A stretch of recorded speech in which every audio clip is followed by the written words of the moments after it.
Conseil des ministres a adopté 4 rapports au titre du ministère en charge de l'industrie, du commerce et de l'artisanat. Le premier rapport est relatif à l'adoption d'un décret portant création d'une société d'État d'approvisionnement et de distribution des produits de grande consommation dénommée Fasoya. La création de cette société s'inscrit dans la grande vision du président du Faso, chef de l'État, qui a instruit la mise en place d'une structure qui pourra contribuer à disponibiliser les produits de grande consommation aux populations, respectant la réglementation de distribution commerciale en la matière. Et la création donc de cette société qui aura un capital de 2 milliards de francs CFA, entièrement détenu par l'État et ses démembrements, viendra contribuer à assainir les circuits de distribution du marché intérieur en matière donc de disponibilisation d'un certain nombre de produits que nous qualifions de stratégiques, des produits de grande consommation. Le deuxième rapport est relatif à l'adoption des statuts donc de la dite société pour lui permettre de disposer de l'instrument juridique lui permettant donc d'accomplir à bien ses activités. Le troisième rapport est relatif au bilan provisoire de la campagne cotonnière 2024-2025 et les prévisions pour la campagne à venir, celle 2025-2026. On peut indiquer que la campagne 2024-2025 s'est déroulée dans un contexte difficile, émaillé par des situations sécuritaires difficiles dans certaines zones de production. En dépit donc de cette situation, cette campagne a bénéficié aussi de financements importants de la part de l'État, autour de 11 milliards de francs CFA, mais aussi des sociétés cotonnières, autour de 28 milliards de francs CFA. Et en dépit donc de ces apports importants, les résultats au 1er avril 2025, résultats provisoires, tablent donc sur une production de coton graines de 283 622 tonnes contre 386 784 tonnes un an plus tôt, soit une baisse de 27%. Au titre de la campagne à venir, la campagne 2025-2026, tenant compte de la nécessité de relance durable de la production cotonnière pour faire face à la demande intérieure, mais aussi aux besoins d'exportation, et du constat d'amélioration progressive de la situation sécuritaire dans les zones de production, l'objectif de production de coton-graines a été fixé à 550 000 tonnes au titre donc de cette campagne par l'ensemble des sociétés cotonnières du Burkina Faso. Afin d'inciter et d'encourager les producteurs à s'inscrire dans cet objectif fixé, le gouvernement a consenti débloquer une subvention de 5 milliards de francs CFA au titre de la campagne à venir, afin donc de permettre à l'interprofession coton de fixer les prix des intrants tels que indiqués ci-après. 17 500 francs CFA pour le sac de 50 kg de NPKSB et 17 500 francs CFA aussi pour le sac de 50 kg pour l'urée. Et 6 200 francs CFA pour la dose d'insecticides, soit donc des baisses importantes qui sont constatées pour inciter les vaillants producteurs à s'inscrire donc dans cet objectif de production fixé. Le gouvernement a également, à travers le Conseil des ministres, approuvé la proposition faite par l'interprofession coton de fixer les prix d'achat à 325 francs CFA le kilo pour le coton premier choix, à 300 francs CFA le kilo pour le coton deuxième choix et à 375 francs CFA pour le coton biologique. Le quatrième et dernier rapport est relatif à l'adoption d'un projet de décret portant déclaration d'utilité publique urgente du foncier de la zone du port sec multimodal de Ouagadougou. Il faut rappeler que le port sec multimodal de Ouagadougou est porté par la Chambre de commerce et d'industrie du Burkina Faso et sera à terme un investissement de plus de 150 milliards de francs CFA. Ce port sec va s'étendre sur une superficie de 356 hectares située dans la commune de Tangen d'Assouri, dans les villages de Pouedogo et de Tinsouka.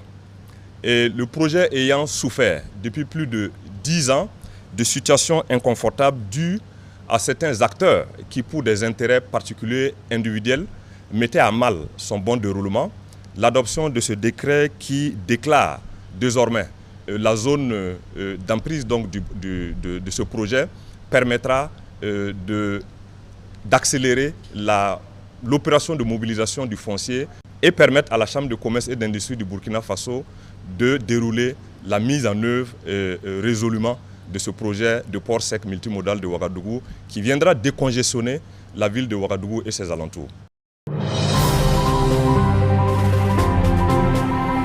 Le Conseil a adopté un décret portant création du centre hospitalier universitaire de Pala à Bobo-Dioulasso dans la région des Hauts-Bassins. Cet hôpital de 500 lits, fruit de l'exemplarité de la coopération sino-burkinabé, est un hôpital qui a un plateau technique très relevé qui va offrir des soins de niveau tertiaire. C'est un hôpital qui viendra être complémentaire avec ce qui est déjà offert par l'hôpital universitaire Sanou Souro, qui est un hôpital qui est maintenant dépassé. C'est un hôpital qui date des années 1920. Et donc ce nouveau CHU de Pala va aussi offrir des soins et services de très haut niveau qui ne sont pas encore disponibles dans notre pays, notamment, à titre d'exemple, l'angiographie, qui est une méthode de radiologie interventionnelle qui permet d'aller regarder au niveau des vaisseaux, notamment au niveau des vaisseaux du cerveau, ce qui s'y passe. Et donc là, véritablement, il s'agit d'un hôpital de très haut niveau pour lequel le Conseil a donné son accord pour la création. Le Conseil a aussi instruit les ministres en charge du dossier de prendre toutes les diligences afin que cet hôpital puisse être fonctionnel dans les mois à venir. Le Conseil a adopté un avant-projet de loi portant sur le contrôle des engrais. Il faut dire que la loi qui était la date de 2007 présente actuellement beaucoup d'insuffisances dues au contexte national et international qui a beaucoup évolué. Au plan national, nous avons le contexte sécuritaire qui exige que l'État prenne en charge la question des engrais pour assurer un contrôle des engrais de l'entrée du pays jusqu'au champ des paysans. Il faudra que nous mettons en place un système de traçabilité pour éviter l'utilisation inappropriée de l'engrais par les terroristes. Également, de 2007 à maintenant, il y a eu le développement de plusieurs structures locales de fabrication d'engrais qui ne sont pas prises en charge par la loi de 2007 et il y a le développement de nouveaux types d'engrais, notamment les biofertilisants et l'engrais liquide qui ne sont pas également régulés. En 2024 également, nous avons créé une société d'État, la Sobimap, qui est chargée de l'approvisionnement sécurisé du pays en engrais. Donc, vu toutes ces évolutions, il était nécessaire de revoir la loi sur le contrôle des engrais. L'avant-projet de loi comporte plusieurs innovations. D'abord, l'avant-projet de loi va prendre en compte tous les types d'engrais, que ce soit les engrais liquides, les engrais solides et les biofertilisants. L'avant-projet de loi également consacre la Sobimap comme la structure chargée de l'approvisionnement de l'engrais au Burkina. L'avant-projet de loi consacre le monopole de l'importation d'engrais au niveau du pays à la Sobimap qui deviendra désormais la seule structure habilitée à importer de l'engrais au niveau du Burkina Faso. Il y a également le fait que nous allons renforcer le contrôle de l'engrais au niveau du pays en instituant la fonction d'inspecteur d'engrais et également en instituant la déclaration périodique des stocks au niveau des détenteurs de l'engrais. Également, les niveaux des sanctions ont été rehaussés, les sanctions administratives et les sanctions pénales, afin de lutter efficacement contre les fraudes au niveau de l'engrais. Donc, cet avant-projet de loi vise à approvisionner le pays en engrais de manière sécurisée et à des prix compétitifs pour nos paysans. Il faut dire que ce avant-projet de loi rentre dans le cadre de l'augmentation de notre production et également de la sécurisation de nos terres au niveau national. Le Burkina Faso est un pays d'élevage et pour profiter du maximum de notre potentiel d'élevage, nous devons mettre en place un système qui nous permet d'être un pays exportateur de viande, mais pas un pays exportateur d'animaux sur pied.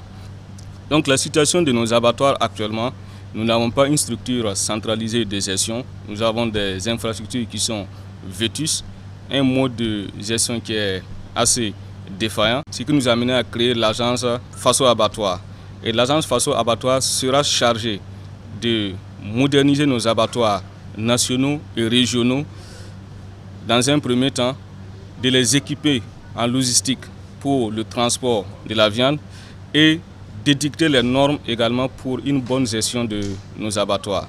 Il faut dire que actuellement, l'agence Faso Abattoir prend en compte uniquement que les abattoirs nationaux et régionaux, les aires d'abattage ne sont pas concernées, mais l'agence Faso Abattoir édictera les normes afin que nous puissions mettre l'ensemble de ces abattoirs à niveau.